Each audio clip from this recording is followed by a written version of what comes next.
Meet Shahed-171 Simorgh multi-role jet-powered stealth unmanned combat aerial vehicle. It is manufactured by Iran. This drone is being designed for intelligence gathering, reconnaissance and attack operations. By design, it is a flying wing.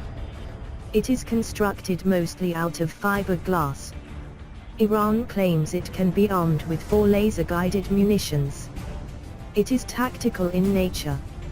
It can be mounted on a vehicle and doesn't need a runway. The vehicle, by driving fast, supposedly gives it enough lift to gain initial altitude. It also has unarmed intelligence, surveillance, targeting and reconnaissance version.